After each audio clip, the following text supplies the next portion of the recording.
Thank you for tuning in to the first ever Ball Hogs Radio Network weekly hangout, covering everything in sports in 20 minutes or less. With your host, myself, John Wilkes Memorials Uncensored, Phil Gentile from the Purple Rain Show, and Adam Bradley from Wizards Extra.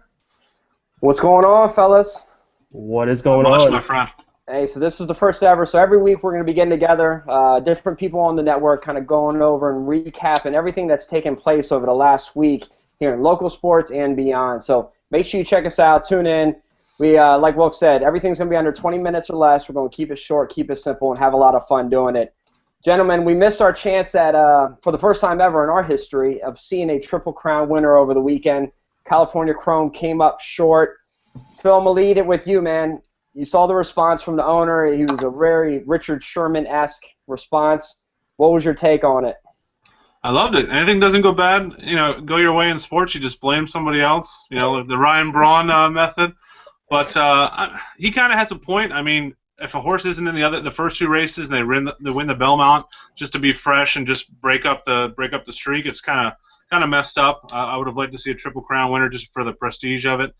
But I mean, you can't complain. I mean, that's the coward thing is overused in sports. I feel like it was just a cop out.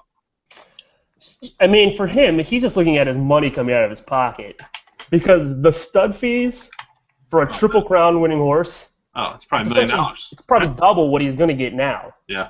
He looked like Foghorn Leghorn or something. Yeah. Like his face was about to explode. But at the same time, though, for these guys who are holding their horses to the Belmont, like if they don't think they can win the Derby, and they don't think they can win, the Preakness, you hold them for the Belmont, because a Belmont winning horse is still a leg of the Triple Crown. And again, for these guys, it's not the money now; it's all the stud fees. So if you go, hey, this is a Belmont winning, he's fresh, he won the Belmont, stud fees through the roof, and that's what all these guys care about in the end. That's a good point. I don't think a lot of people are talking about it. If you can only win one, then hold them off and try to win that one. At the same time, though, I mean, if the horses are kind of teaming up and trying to beat California Chrome and make sure he doesn't win, now I don't necessarily like that. I don't like that type of ganging up on a horse, and I don't know if that's what was happening, but hey.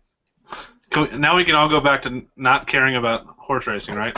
I will tell you this, man.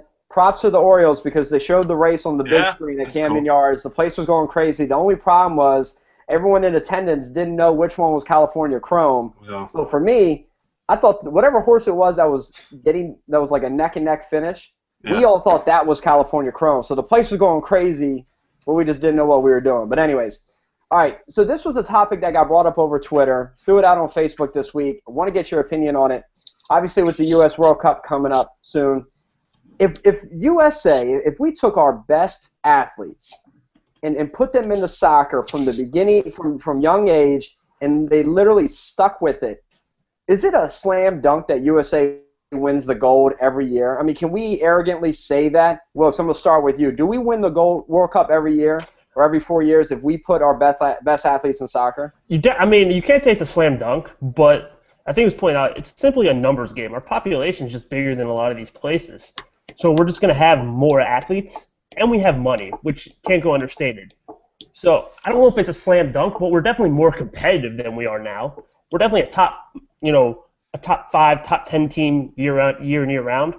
But are we the best? I don't know. I mean, that could go for other countries too. Maybe there's someone in Brazil playing basketball who's an amazing soccer player. I don't know. I doubt it. I mean, I doubt that too. But the idea to just say, we definitely would win the World Cup or something like that, not enough. But we definitely would be a lot more competitive. At first, I thought we would just crush people like an NBA, Summer Olympics type thing. But I don't know. I mean, some of these countries, these poor kids, all they have is like a soccer ball and like 3 walls in their house. And so they just play soccer 24/7. Even if it was the biggest sport in America, I don't think, the kids of America are going to be as into soccer as, these countries live and breathe it. Even if it's the most popular sport, it's still not going to be as popular as it is in Brazil and Mexico and some of these places. So I think it'd be more competitive, obviously. Yeah, I don't know about your argument, no offense, Wilkes, about the population, because I look at some of these smaller countries that are dominating. So I don't necessarily know if the population thing plays that big of a factor. It probably certainly plays some.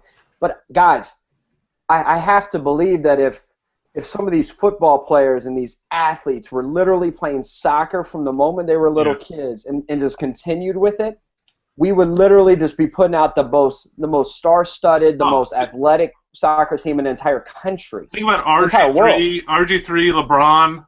You know, it would just be unstoppable. You'd get like J.J. Watt in goal or something. Yeah, but Nobody would touch us. Well, with that being said, you don't have to be physically dominating to be good at soccer. I mean, Lionel Messi's like 5'8". He weighs like 150 pounds. I mean, size-wise, but I mean speed and, you know. Yeah, but LeBron James would be awkward playing soccer. I mean, he's like 6'9".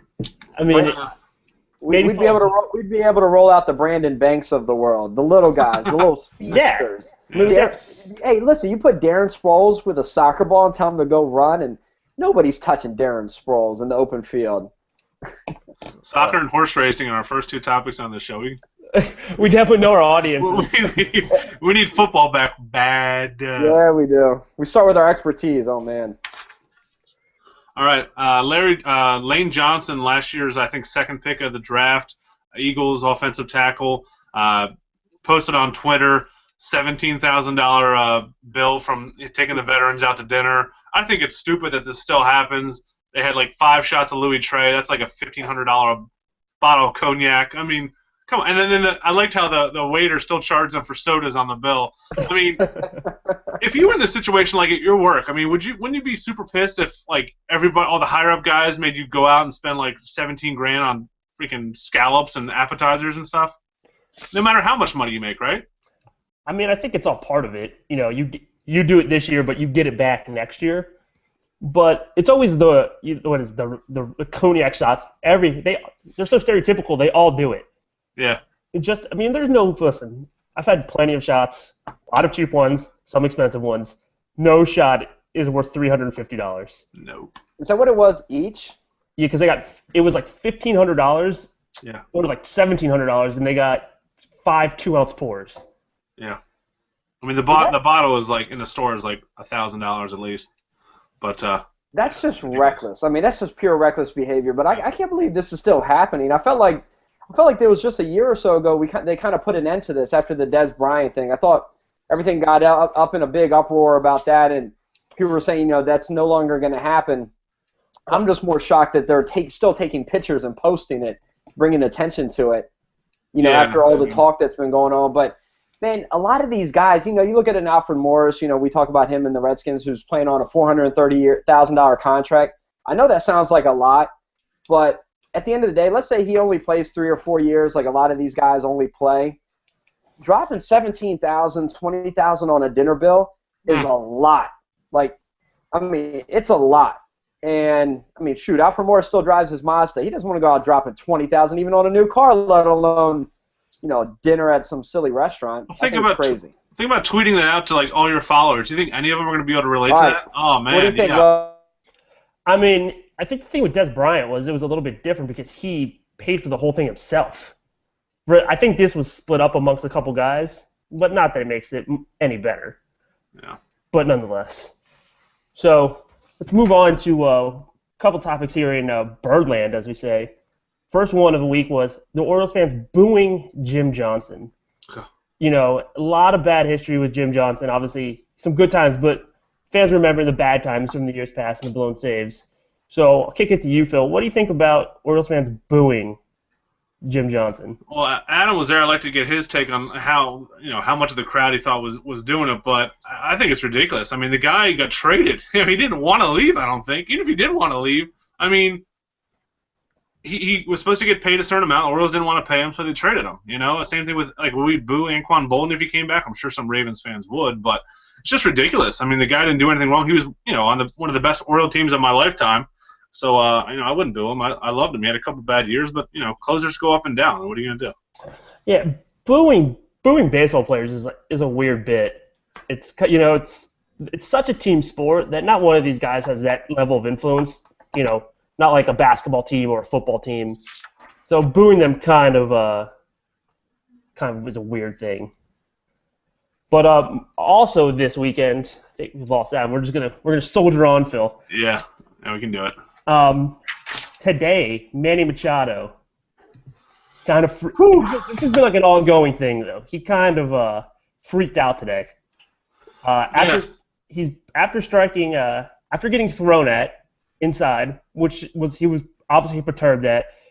The next pitch, he throws his bat down the third baseline, and he says it slipped. But anyone watching, it was about as he couldn't have been any more on purpose. So, what do you make of kind of his actions this weekend and especially today?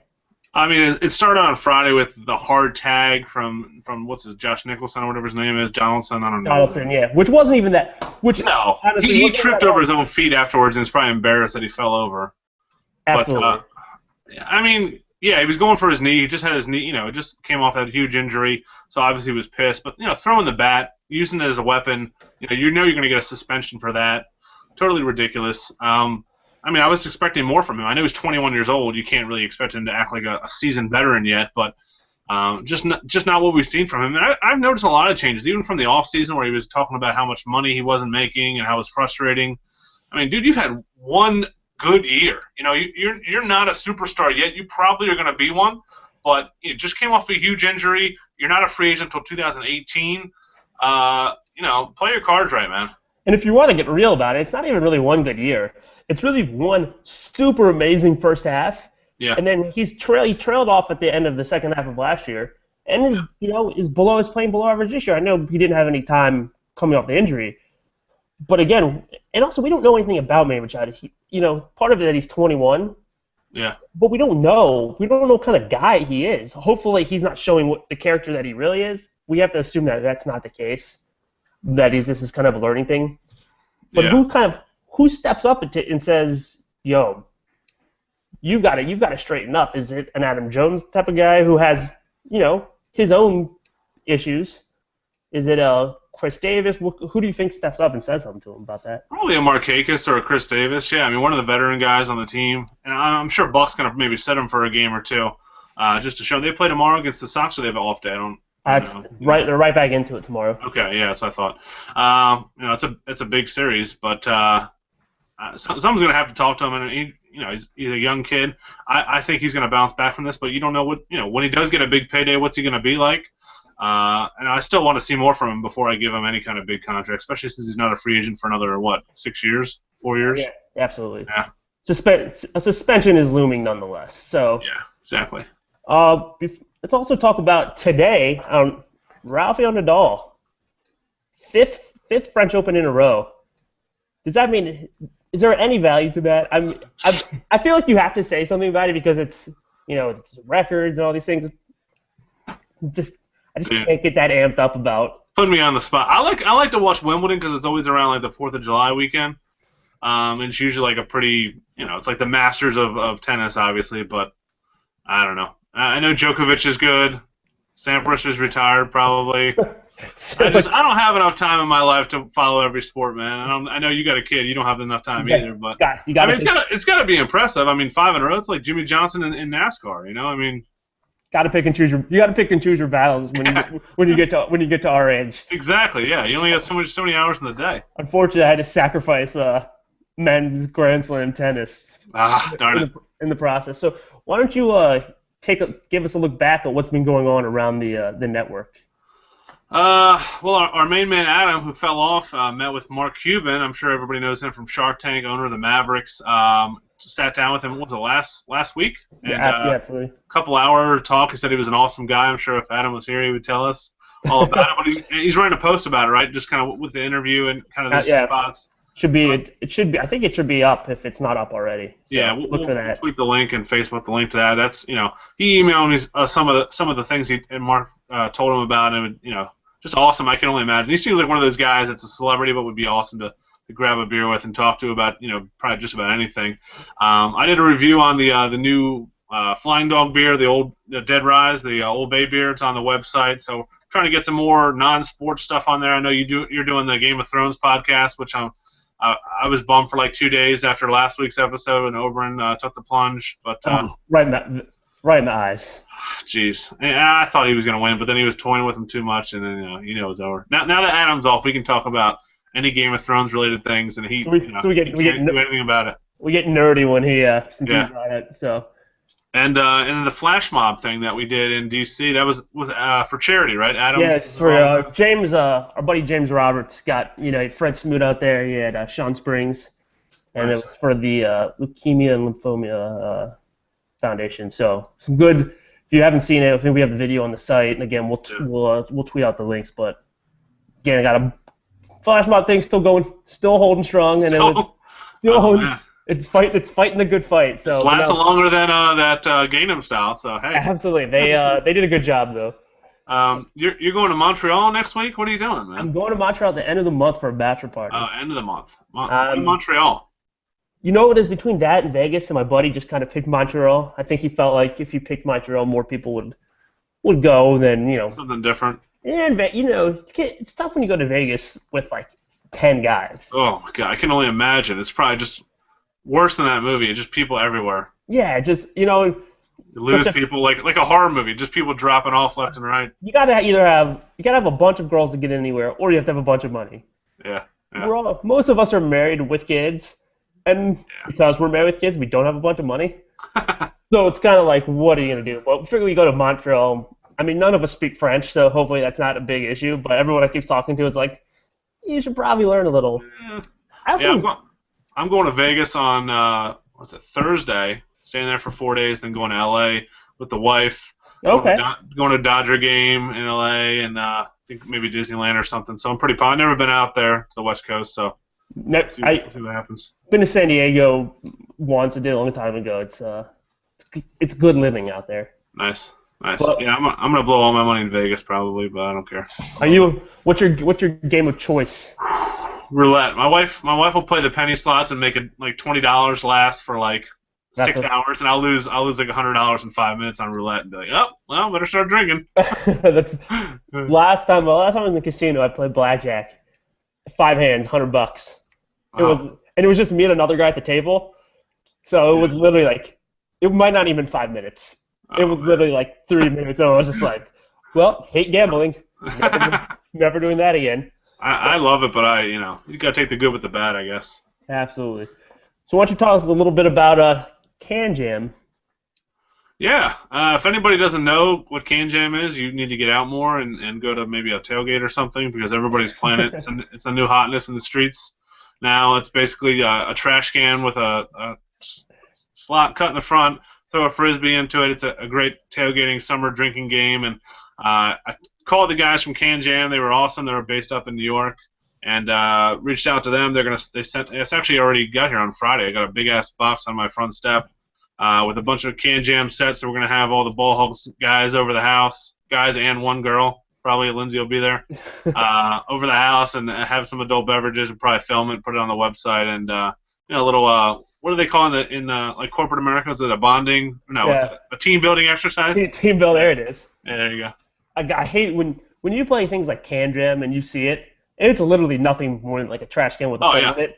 And the concept is so simple, and you're like, these guys are just getting friggin' rich off this. Oh, man. They were cool, though. I mean, I emailed the guy. It was like the email address was the owner of the company, and reached back out to me. Hey, no problem.